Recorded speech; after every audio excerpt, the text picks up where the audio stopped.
A notícia negativa do dia foi que o Galo levou 3-0 do Fortaleza no Brasileiro Sub-20 masculino. E aí a parada é a seguinte, Ale. 15 rodadas disputadas, o time tem 2 vitórias. É o vice-lanterna e no Brasileiro Sub-20 tem rebaixamento. 3 caem. O Atlético tem uma chance real, ou um risco real, de jogar a segunda divisão do Brasileiro Sub-20 na próxima temporada.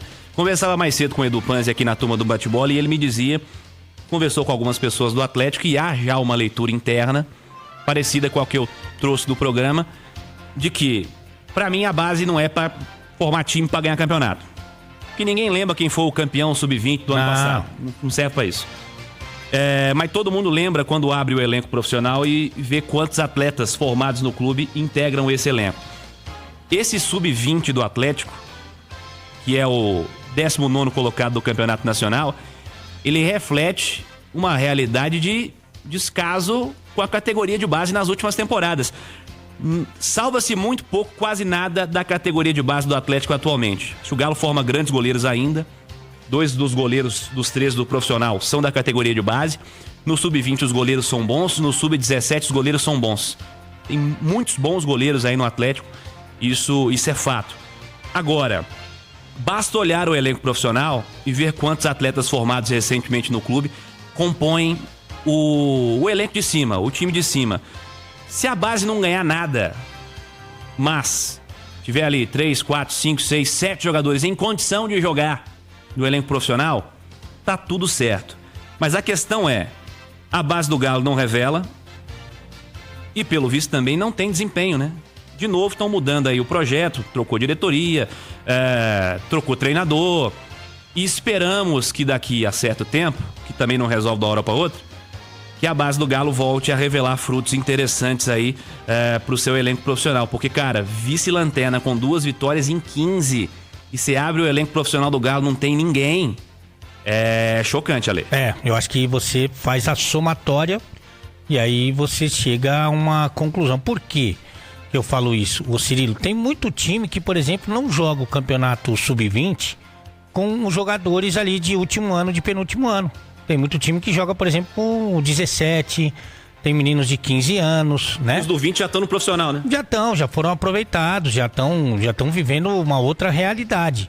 E aí é super bacana, o time pode ficar em último, não pode ficar, sabe? Não pode ser, pode ficar em último, porque você tá, inclusive, dando rodagem para uma molecada mais jovem ainda, e nessa idade você sabe muito bem que um ano faz muita diferença, né? Faz muita diferença com relação à maturação, aspecto físico, desenvolvimento e tal. Você pode ficar em último, mas você olha pra cima, tem um montão de jogador lá, né? Da categoria mesmo que já tá servindo o profissional. Não é isso que tem acontecido. Raro e são pouquíssimos os jogadores que você destaca se você puxar num passado recente e que foram bem aproveitados, né? Porque uma coisa é o jogador que tem potencial passar pelo clube e depois ele ir embora, né? Mas essa transição tem que ser muito bem feita. E além de tudo isso que você falou, então um desempenho esportivo ruim, poucos jogadores sendo absorvidos pela equipe profissional, o mercado, e aí você vai muito nos empresários, olha com descrédito pro Atlético nesse momento.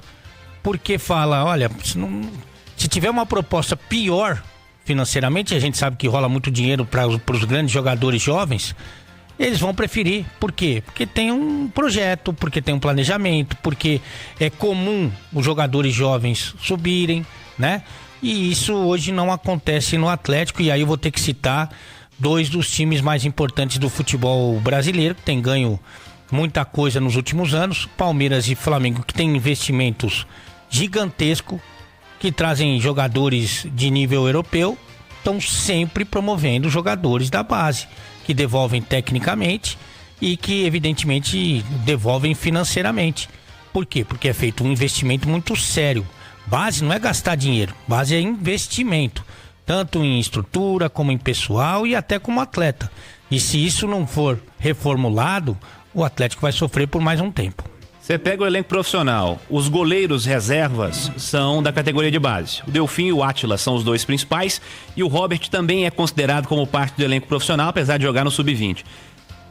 Dos zagueiros, você tem o Rômulo como opção. e não joga com certa frequência, mas faz parte do elenco profissional o Rômulo. Lateral, não tem ninguém. Meio-campista, tem o Rubens, já foi revelado há certo tempo, né? Mas hoje é uma das principais caras aí do time profissional do Galo, com toda certeza. O desempenho dessa temporada fala por si. Ataque, não tem ninguém. Você tem o Cadu do ano passado e o Caio Maia também do ano passado. Os dois com lesão grave aí nesse ano. Mas a base do Galo... mas o treinador poderia colocar mais... Não sei se poderia, porque o time é o 20 aí, cara. É o 20 que tá jogando aí. O Cuca é um cara que entende muito mais de futebol do que todos nós, né? Se tivesse um cara bom em qualquer posição, entre o 20 e o 17, ele ia falar, não vou colocar porque ele é novo. Galo buscou Roman, João Marcelo e Patrick. 3 jogadores com idade de fim de base, digamos assim, mas que não estavam aqui, porque aqui não forma, né? Uma pena. Tomara que daqui a alguns anos, essas mudanças que estão falando agora e esse olhar diferente que estão prometendo agora realmente mude a situação. Mas o cenário atual é realmente preocupante. Mas pra você ver, né? O Palmeiras, há pouco tempo atrás, nós estamos falando aqui de, de menos de 10 anos. O Palmeiras não tinha tradição nenhuma. Zero. Mas eu vou te falar que eu joguei na base do Palmeiras e nem perto do clube a gente jogava. A gente treinava lá num bairro que é distante, num campo de terra que era em Pirituba. E eu joguei na base do Palmeiras. Tá certo que aí o arco-íris era em preto e branco e o Mar Morto tava doente. Faz tempo pra caralho. Mas de qualquer forma não tinha... Você pode pegar aí. Você pega Wagner Love, que foi formado lá, e depois você vai no Gabriel Jesus, mas nesse período não tem nada. E hoje o Palmeiras é um dos times que mais formam jogadores, são jogando, bota pra jogar. Pra jogar, e as categorias de base são vencedoras, mas isso é trabalho, é investimento. Isso aí você tem que ter um pouco mais de paciência, mas você tem que trabalhar certo.